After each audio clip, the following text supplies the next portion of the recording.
Welcome back, everybody. It's Charlotte North, and it's ESPN's Jay Alter. It's Tuesday night, and we're back after a week off due to some Team USA commitments. We're back, and it's June 17th. It's 617. It's National Boston Day, and we're pumped to be back with you guys.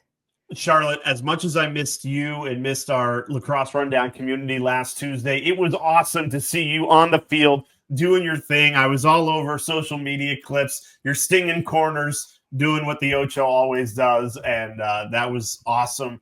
And congratulations on making the USA field team, which was announced yesterday. And I was looking at that group of players. This is the best talent I think the country has ever had for lacrosse, and just continues to get better and better.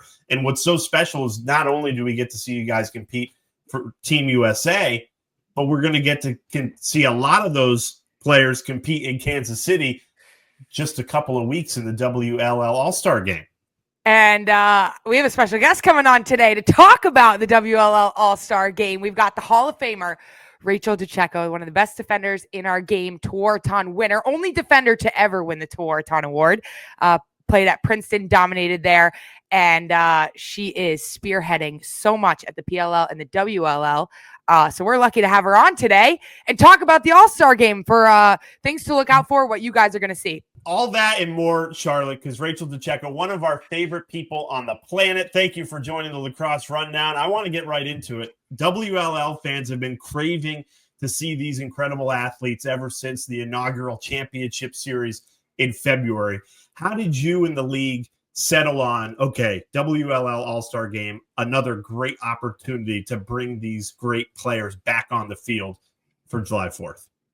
There's just so much talent out there in the women's pro game, and what better place to highlight it than with the KC Current group. Chris and Angie Long, Go Tigers, are huge women's sports fans. Obviously launched the Current in Kansas City, and it's a great emerging lacrosse market. The response we've gotten has been unbelievable from youth there, and just the general fandom in that area is so pumped to have us. So it's a perfect spot for us to highlight talent alongside the PLL. The format's a little bit different. It's 10v10 versus sixes that we played in the championship series in February. Shout out Boston Guard, Go Guard. We won the championship, inaugural WLL champions. But what can fans look out for in a 10v10 format versus sixes lacrosse? Yeah, real talk, real quick, Char. We always keep it real. I think the women's game can be hard to understand full field. People are always asking me, what is happening? What are those calls? Why are there so many stoppages? And I'm so excited about this discipline and this rule book, because we're trying to create a really fast-paced, simple version of our game that highlights the incredible skill that you and all these players have. So obviously sixes is 6v6, more of a basketball hockey style play. 10v10 is what the international rules have on field, but we're hoping for less whistles, more fast transition. We're taking that space out of the midfield, similar to PLL. So I think we're going to see a lot of great offense, and then defensively getting rid of some of those confusing shooting space, 3-second calls, and keeping it simple and just letting the athletes do their thing and play lacrosse. Rachel, you make a great point, not just about the 10v10 format, but just lacrosse in general. It is tough to get new fans involved because it's so confusing if you're watching it for the first time and you don't know exactly what you're watching. You obviously went through this on the PLL side when you launched that league. Does this new league give an opportunity to maybe change the way we look at lacrosse? College lacrosse could look at the way this game is being played and go, well, this is simple. This is better. They've made it easier to digest, and maybe they'll adopt these rules because they're so successful.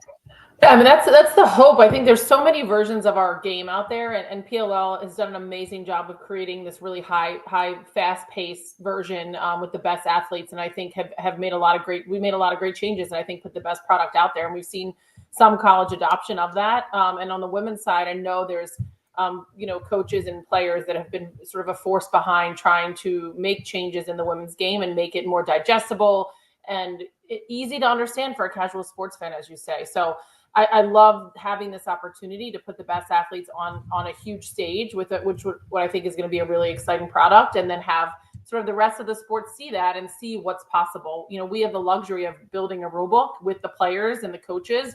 And NCAA is obviously, there's a lot more to it than that. You can't just kind of write a new rule book. So I think it's going to be a really good show for the game and the women, and we'll be able to see what's possible in our sport. All right, give me 2 players that you're most excited to see play that did not play in the WLL Championship Series. So that could mean they came from the college game, or they had prior commitments, were unable to play in Championship Series. Anna Brandt. Okay. I love watching Anna Brandt play. Just such a gritty two-way midfielder for Penn. She can run for days. I think with the shorter midfield, her speed and I think her ability to just run for days is going to be really highlighted there. She's going to be able to really make an impact. And then Emily Knowles, defender, just a great player, and excited to see her play. I think I always have to give my D love, but happy to have her back on the field. Rachel, you're living up to your stereotype. You pick an Ivy League player, of course. You were an Ivy League player, and then you pick a defender. I mean, come on. Well, I am who I am, Jay. I'm just excited to see, and you summarize this so well, like less whistles, and that allows more time for the athleticism to be put on full display. We were talking about it a couple of weeks ago when we were together for Champ Weekend. Our sport is at a moment where we can capture the attention because the athleticism has gotten to a point where you just go, wow. Like, how are we targeting, this opportunity is, okay, let's kind of get out of the way and just let our athletes be that shining star. Yeah, that's exactly right. I think one of the things that you said it around where the sport is, and obviously Charlotte's a huge part of getting our sport to where it is on this platform. People are interested, they want to watch, and we've got these stars coming up. I think what Chloe Humphrey did this season was unbelievable, and just showed how athletic and how fun our game is. So I think putting together the athletes with the product at once on a big stage, with ESPN behind it is going to be truly amazing.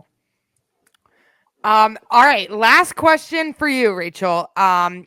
Stepping away from the WLL to the PLL, they were in your backyard this past week. What was the best thing you saw with the PLL, and what are you most looking forward to as you head into the not second half of the season yet, but as you continue on? Yeah, we're a third of the way through the regular season, which is crazy. That is crazy already. So fun to have everyone in Philly, family, friends, and just be a home game for me this weekend. We saw a lot of great lacrosse. I think we talked a little bit about the parity this year is so incredible. So much good talent. Some of our rookies, obviously, coming in the league have made an immediate impact. We got Chris Kavanaugh, McAdory, CJ Kursway back in a few weeks. Jackson Eicher, undrafted, has made an impact. The play of the weekend for me, and it's hard sometimes when I'm watching it to not react. The behind the back from Matt Trainer at full speed down the alley was unbelievable. Just so smooth. SportsCenter #1 play, no surprise. So they're just really these guys are just great athletes, and I think put on a show every single weekend. So I just excited for more of that to come as we head into the stretch down the stretch this summer. I saw somebody say that every time the PLL is on, it's a SportsCenter #1 play.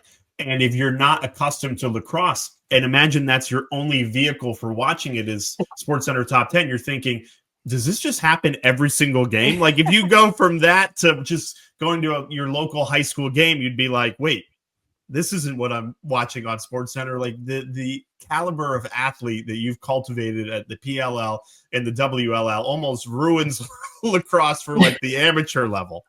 Yeah, I think it's, yes, you get to see that kind of talent every weekend, which how lucky are we get that on ESPN and ABC. But it does give kids, you see kids in the back, my own kids in the backyard trying those drills, wanting to do the Charlotte North jump shot, right? We saw you on Rainbow's Places with doing that shot. I think, it gives kids something to aspire to, and that's kind of the best part. It's like now there's a dream for girls to play in the WLL someday, and they want to be like Charlotte North. I mean, I want to be like Charlotte North. Are you telling me that Stella and Annie are in the backyard right now working on their jump? I mean, had it been, yes, it is. It's late at night, but earlier today, yes, they were. Let's go. I mean, one of your daughters even put that they want to be a pro lacrosse player when they grow up. And a year ago, 2 years ago, that wasn't possible. So that's all credit to you and your team getting the WLL up and running. I'll leave you on this. So Champ Series, we saw 6s. We're going to see the All-Star game. 10v10, which we went into great detail on why that's awesome. When hopefully a year from now, we're looking at a WLL that is a similar model to the PLL, should we expect that it'll be in this 10v10 all-star format, or do you think you could continue to do some tweaks over the next year? Yeah, I think one of the best things about, the mission of the PLL is to trailblaze the future of professional sports. So being a single entity league, we have the opportunity to take risks and try new things. So I think you'll see more innovation and just more focus on our talent and our stars and continue to raise the level of the game. Let's freaking go. Thank you, Rachael, for coming Yay. on. It definitely is not the last time. You are definitely going to come back on the show because we will beg, because you're the game's greatest defender and you're trailblazing the future of women's professional lacrosse. So you're the best, and I can't wait to see you so soon in Kansas City. Love you guys. You're the best, Rach. Thank you. See ya. Rachael DeCecco, one of the all-time greats. And Charlotte, you paid her the ultimate compliment, the best defender in the history of the sport. You're the Sydney Scales, fan club leader. I can't believe you would put Rachael over your girl, Sydney Scales. I've been fortunate to play with and against some of the best defenders that this game has ever seen, from the national team to pro lacrosse, throughout my time in college. But Rachael DeCecco, only defender ever to win the Tewaaraton. She is a legend, and if her playing career wasn't impressive enough, just look at what she is doing right now with the PLL and the WLL. She mentioned it, we mentioned it, but we cannot wait for All-Star Weekend. It's coming very soon, and I can't wait for you guys to see it on TV. If you are in the Midwest, you're near Kansas City, come out to CPKC Stadium where the Kansas City Current play. Shout out Kansas City Current. That's sick. Oh, personalized. If you guys are NWSL fans, soccer fans, and you never heard of lacrosse, come out and watch on July 4th, because this is the best of the best. It is top down, loaded rosters, and I can't wait to be there, and I can't wait for you guys to get to see it. Charlotte, you've got such a busy summer between all the Team USA stuff. Then you've got obviously the huge WLL All-Star game. You're not going to get in that many rounds of golf this summer. You've been lowering that handicap this year, but this summer you're all lacrosse, no time for golf. I know it's some hotel room putting. You got to work on all facets of the game whenever you can, but maybe you'll pick up the slack on the golf course. I hear you won some prizes at your member guest recently. I'm coming off a second place finish yesterday at Basking Ridge Country Club. The putter was dialed in. I made a 30-foot putt. I was feeling good about it. I chipped in. Who are you, JJ Spawn? Yeah, well, they were, Jay Alter, JJ Spawn. They were yeah. And US it was Open champ. It felt like Oakmont because it was raining all day yesterday where we were playing. So it was fun. It was a lot of fun. Yeah, there's been a lot of rain in the Northeast this summer. This is for me too, like as a broadcaster that works college football, college basketball, and college lacrosse, this is really my only time to try and get out on the course. So trying to make the most of it. All right, let's head into our favorite segment. We've got some epic questions from our latest episode. We know the OGs, the OG members of the Lacrosse Rundown community. You guys have been with us since we began, and you guys always submit the best questions. We look forward to this every single week, and we love chatting with you guys. So if you want your question featured on our next episode, you got to go to the live tab of my YouTube channel. You got to hit the comment section of this video and drop your question, and you will be featured on the next show. All right. So Madeline asked us, what are the most beneficial things for middle schoolers to do right now that are dreaming of playing on the biggest stage? That's a great question, Madeline. And the one thing that I'll tell you is just really focus on the fundamentals, because you've got plenty of time to get your game to where it needs to be, where you are on that big stage. And it's going to happen naturally if you don't try and do too much. Just focus on the fundamentals, improve day over day. And middle school is also just a time to have fun and enjoy the sport. Don't put all the pressure on yourself that you've got to play in a national championship game one day. That'll happen if you just foster a genuine love for what you're doing and really just focus on improving every day and focus on the fundamentals of the sport. And I think that comes with stick work. I think that's the most controllable fundamental that you can work on, is hitting the wall and working on your two-handedness, your creativity, all the aspects of stick work that are so important, because as you grow, you get taller, you get bigger, stronger, faster. Your stick work remains the foundation to everything. So I think that's something you can dedicate yourself to working at every day. It doesn't require much besides your stick, a ball, and a bounce back, or a brick wall. Anything that you can find to work on your stick work. And also, I would say, to be a sponge, be inspired by the way that others play. Go out and watch players that are older than you. Go out and watch the professional game, the college game, the international game, and just soak up all the lacrosse that you can, and draw inspiration on those that you're watching. You can learn a move from your teammate. You can be inspired by something that somebody you played against did and want to go out and work on that move and add it to your toolbox. So there's tons of things you can be doing, just soaking in the sport, but reminding yourself why you love it, and why you do what you do every day is important, because it'll motivate you to continue to get better, even when you feel tired and run down. Even if you have a long summer schedule of tournaments or practices, late nights, it can keep you on the path towards working hard and getting better. So remember why you love it, and continue to work at it.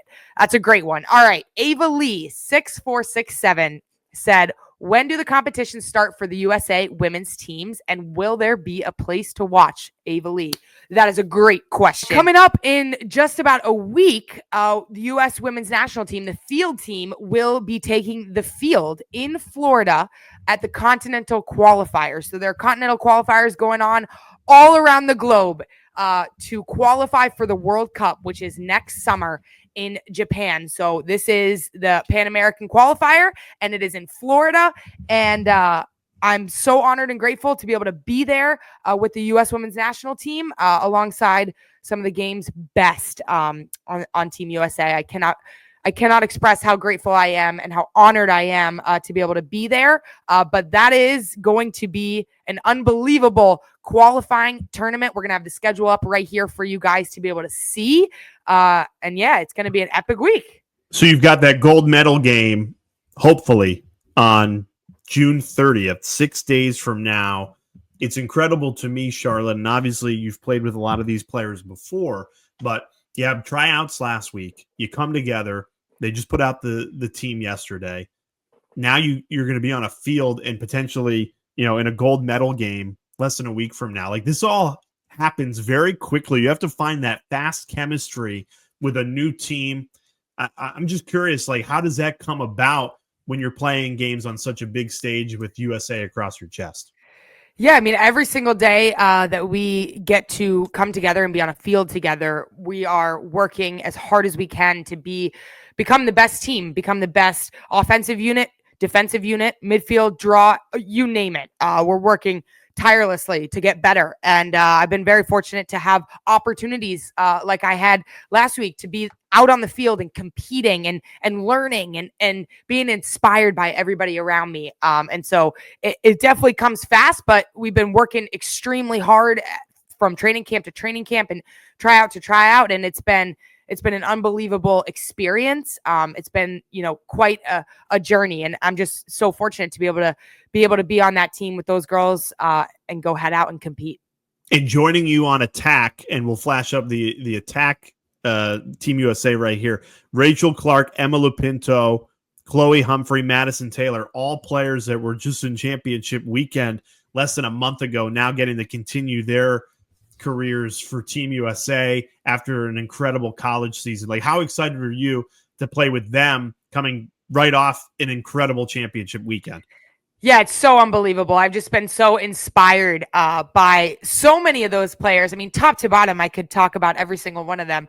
But the college players who just elevated the overall level of play this year, they competed on the national stage at championship weekend. They competed all season long on broadcasts on ESPN, showcasing this game at the highest level and in its best form. And I'm just lucky to get to be right next to them on the field, wearing the same colors and getting to build a unit and build chemistry with them. It's going to be so fun to be able to have another chance to go out there and compete with them. I mean, just unbelievable teammates, unbelievable leaders, and their play speaks for itself. I think you're going to see some highlight level worthy plays from those players, and it's just going to be quite the experience. And I got to give a shout out to the goalies. 2 goalies, Shea Dolce, Kaylee Waters, both graduated from my high school, Darien High School, who over the weekend won a 20th state championship for their legendary head coach, Lisa Lindley. Dramatic 1-goal win. I think it's incredible. Out of all the talented goalies in this country, both Shea and Kaylee are graduates from DHS. I mean, that is just so cool for me personally, and probably cool for Shea, who grew up watching Kaylee in the town that she grew up in. And I just think that's a really cool, neat thing that maybe not everybody knows. Absolutely. Shout out to that legendary program. Of course, your hometown, Jay, but it's really cool. It's a full circle moment. I mean, Kaylee is one of the best teammates that I have ever had. She's one of the best leaders out there. I can't say enough about what she does. You know, obviously in cage as a goalie, she was a member of the 2022 U.S. team that I was lucky enough to be on when we won the gold medal at Towson. But she's just such a inspiring mentor to probably Shea, but to the rest of her teammates on the U.S. Women's National Team as well. So, so happy for them, and lucky to have them as that back line of defense.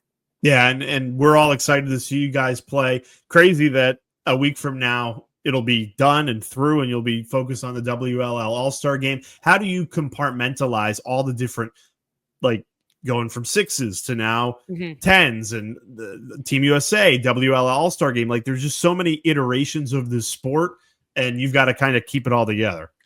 Yeah, I mean, it's all about just being present and mentally resetting each time that you're getting ready to step out on the field and doing whatever you need. I think as an athlete, you learn over time what works for you, what kind of habits work for you to be able to be at your best when you're putting your cleats on, you're putting your uniform on, and you're getting ready to go out there and compete with an ultimate goal of winning in mind. So it's come with time and understanding, you know, what do I need to do in order to get my body feeling right, get my mental aspect of my game feeling right.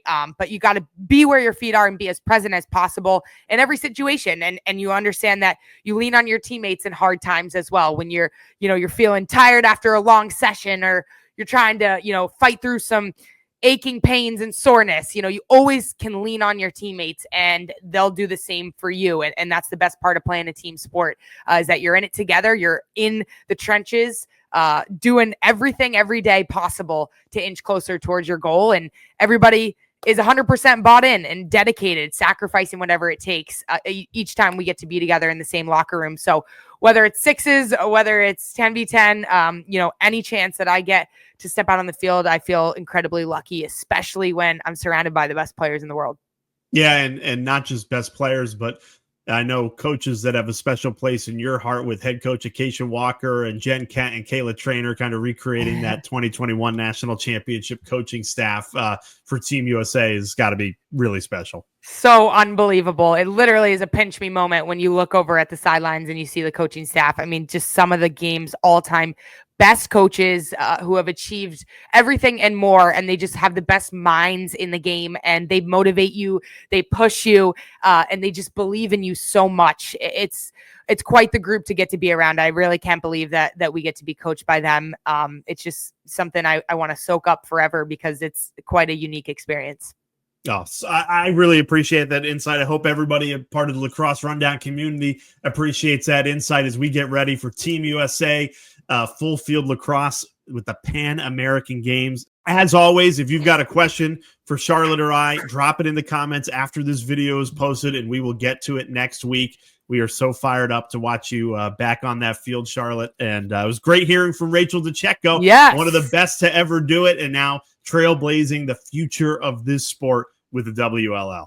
We cannot wait to continue this conversation. Thank you guys for joining us tonight, Tuesday, the Lacrosse Rundown. Shout out to you guys, our community. We hit 2,000 subscribers, and we see all of you who are here as a part of this special community. So make sure, if you guys are watching this right now and you're not subscribed, what are you waiting for? Hit that subscribe button, like this video, drop a question in the comments. If you don't have a question, just give us your thoughts. We want to hear from you guys. Anything that you guys are up to in the lacrosse world, what you guys want to talk about, or another guest that you want to see on this show. We had the legendary Rachael DeCecco, but we are loving conversations with everybody in the lacrosse community, and let us know what you guys want to see next. But shout out to you guys. You're the reason this show is so much fun. This community is special, and we'll see you guys next time.